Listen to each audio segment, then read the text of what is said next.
Hi, I'm Ashley Cooley, a birth, baby, and sleep specialist and mom of 3. There's so much information out there, right? This show is dedicated to helping you clear out the noise so you can figure out what will work best for your baby and your family.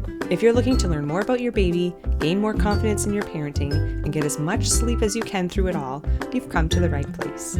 Bringing up baby is about to get a little easier. Hey, welcome back. This is Ashley Cooley, owner of Birth Baby Sleep. I've got another solo episode for you today, but I promise to keep this one short and sweet. I think we all just need a quick little summer safety checklist chat. Okay, I've got a couple of items that I think are really important to talk about when it comes to keeping babies safe in the summer, especially if they are new little ones or have not been around for too long. We do tend to worry about them a little more when they're younger and fresh. But this is going to be helpful to anyone and probably answer some of your questions that you might have. But before we dive in, just want to give a quick plug to a workshop that's coming up because we posted it pretty last minute. It's a local one for those who are in the Halifax area. But myself and Edwina Kennedy with My Little Eater are partnering up to do a workshop on solids and sleep. Edwina and I just wanted to team up and offer this in-person session. So it's going to be on June 18th from 11 to 12 in the morning. And we're doing a workshop on solids and sleep because, well, if you know, you know, when your little one's starting solids, sleep may change, or maybe sleep hasn't changed, but you were hoping solids would make it change, or anything in that realm of starting solids and struggles with sleep. So we're going to tackle both of those topics. For more information, you can check out the link in our show notes. You can go to birthbabysleep.ca. It's under our classes tab, and we hope to see you there. And if you are not in the Halifax area and you're looking for a virtual version of this workshop, it's coming. All right, now, so summer safety checklist. I've got 4 things. I'm just going to run over them fairly quickly, but also just to give you the lowdown on these topics. If you have any further questions, you know how to reach me. It's all in the show notes.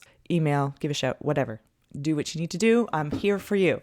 All right. So generally speaking, when it comes to summer safety and the heat, air circulation. Okay. So when all else fails, if we're in a space that doesn't have air conditioning and it's wicked hot out there, because sometimes it can happen, just have some air circulation. So great if at night when it tends to be cooler, that's a good time to have windows open. During the day, maybe just get some fans going. If babies are really little, and really we probably shouldn't do this for anyone, but certainly not for babies. If that fan is going, make sure that the fan is oscillating or at least pointed in a direction away from baby or your child's face, because that air just coming right at them, right in their face. And if it was doing that continuously, it can kind of catch them, they can't really catch their breath very well. You just don't want to mess with those kinds of things. So some circulating air is going to be helpful.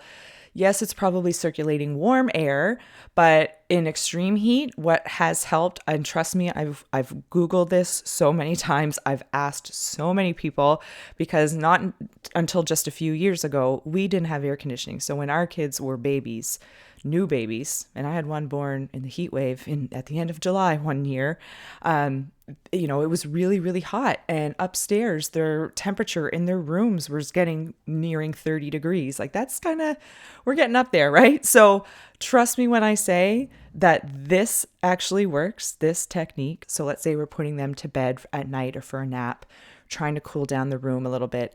Get a bucket or a bowl of ice and put that in front of the fan, because then it's at least going to shoot out some cooler air as opposed to just circulating the warm air.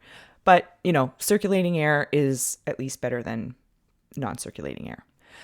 Number 2 is this one's about sleep. When it comes to what to wear to sleep, to each their own. But if your little one is, say, they have a sleep sack on or something like that, we're going to be thinking and worrying, do they need that extra layer now at night because it's so hot?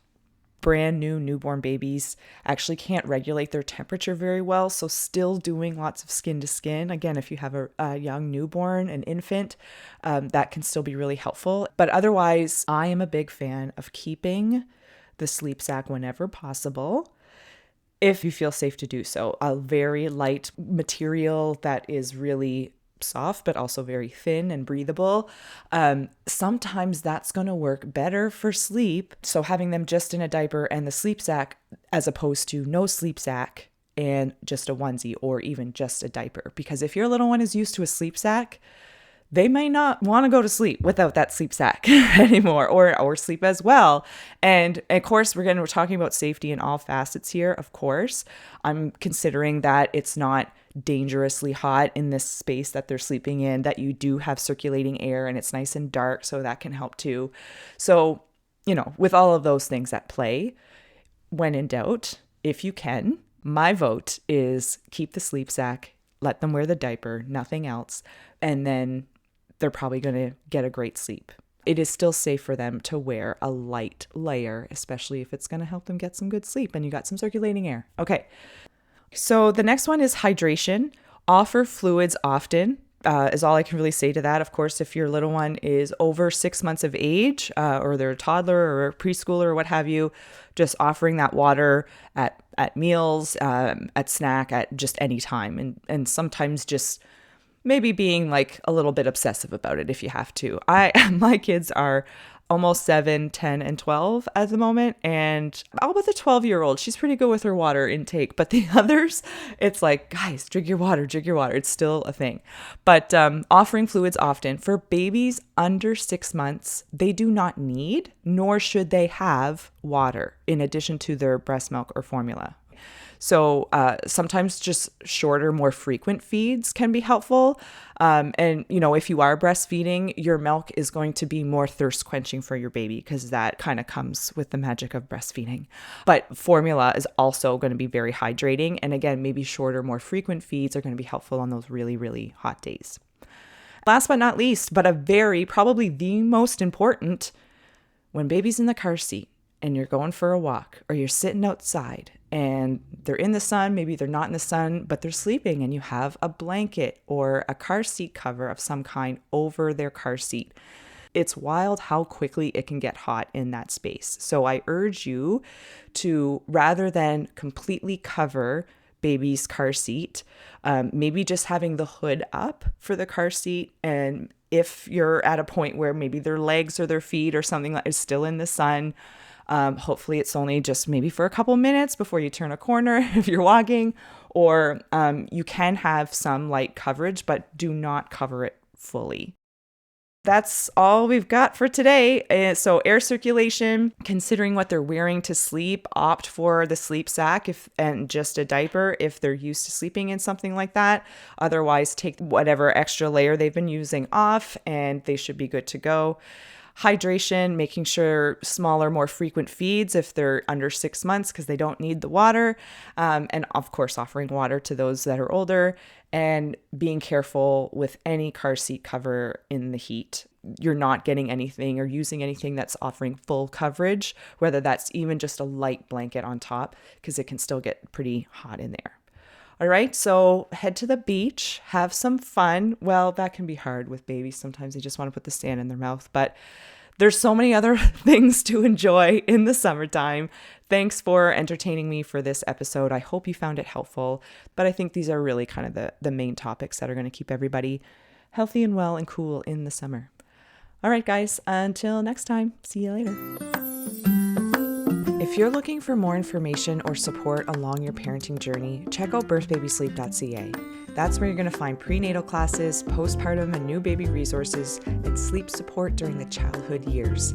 Lastly, but certainly not least, if you got something out of this episode or our show in general, leaving a rating or a quick review goes a really long way to helping others find us. So please consider leaving one.